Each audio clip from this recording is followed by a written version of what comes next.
Alors, Power BI est un ensemble de services logiciels, d'applications et de connecteurs qui œuvrent ensemble pour transformer des sources de données disparates en informations visuelles, immersives et interactives.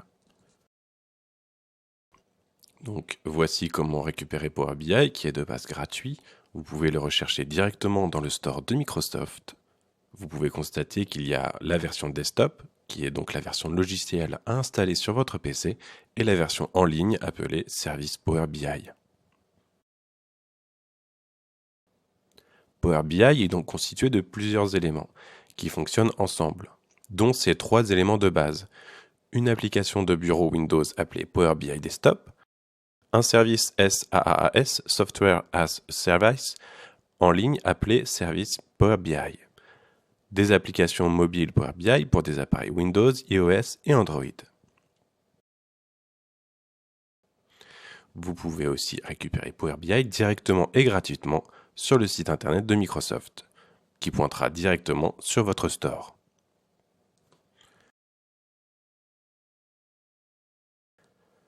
Voici le tableau Excel que nous allons importer dans Power BI pour pouvoir indiquer et manipuler ce que nous désirons.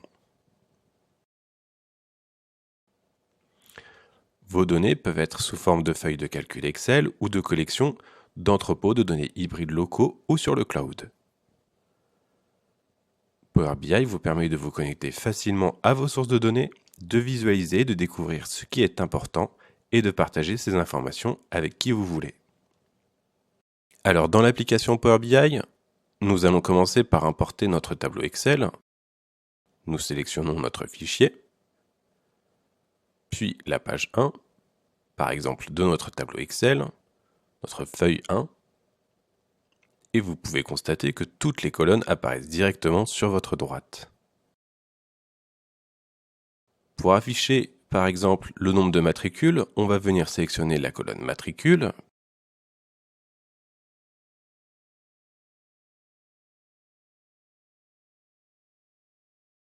puis indiquer qu'il s'agit d'un format carte. Puis dans le champ, nous allons directement sélectionner le nombre de matricules.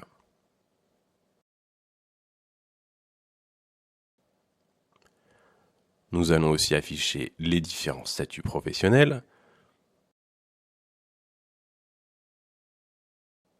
puis nous allons sélectionner segment, afin de nous donner la possibilité de sélectionner ce qui nous intéresse. Et comme vous pouvez le constater, tout est déjà lié et interactif. Nous allons maintenant recliquer sur le statut professionnel, mais cette fois-ci, nous allons choisir une mise en page sous forme de graphique en segment.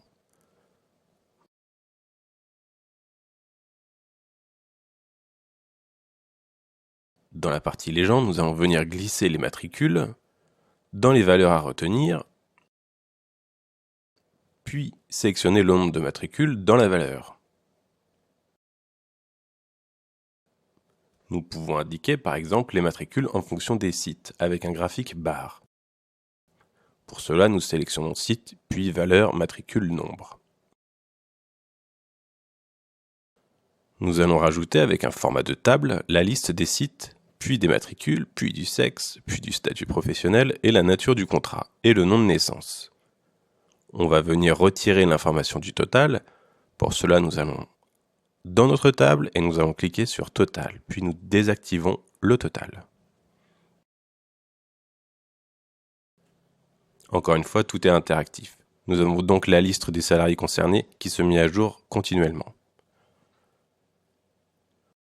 Nous allons rajouter un nouveau visuel pour faciliter nos filtres, ce qui nous donnera facilement la possibilité d'analyser le nombre de matricules, qui sera expliqué par la nature du contrat, le sexe et le statut professionnel. On va donc venir afficher les explications directement dans le graphique, ce qui nous permet maintenant d'avoir accès à un filtre beaucoup plus précis. Et encore une fois, nous avons une information dynamique à chaque clic.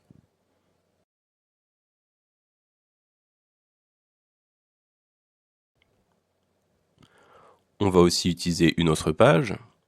Pour cela, on ajoute un bouton qui pointera directement vers la page 2.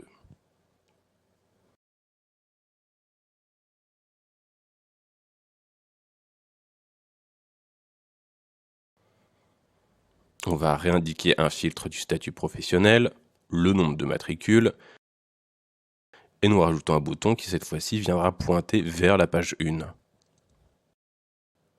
Nous allons maintenant faire un focus par exemple sur l'ancienneté, avec un système de réglettes. Pour cela, nous cliquons sur Segment, puis Nouvelle colonne, puisqu'il va nous falloir calculer une ancienneté. Nous avons accès à une formule comme à la manière de Excel, qui nous permet d'indiquer ce que nous souhaitons calculer. Donc dans cette colonne, que nous allons appeler ancienneté, nous allons indiquer égale date diff, la différence entre la feuille 1 de la colonne date de contrat par rapport à aujourd'hui, avec une intervalle en année. Voici maintenant notre réglette qui va venir maintenant filtrer automatiquement suivant l'ancienneté que nous souhaitons.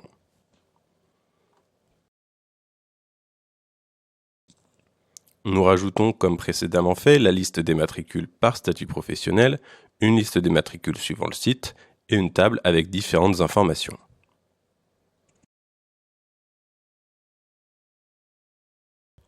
Maintenant que tout est fait, nous pouvons enregistrer notre projet.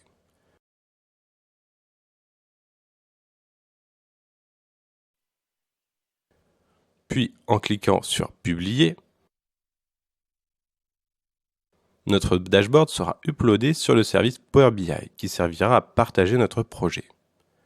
Donc nous voici sur le service Power BI.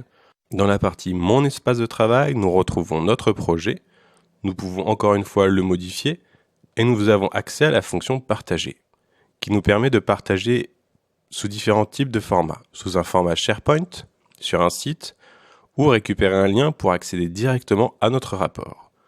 Nous pouvons aussi partager ces informations dans Teams. J'espère que cette vidéo vous aura plu et vous permettra de constater qu'il est très simple d'utiliser les fonctions de base de Power BI. Merci pour votre attention et à une prochaine.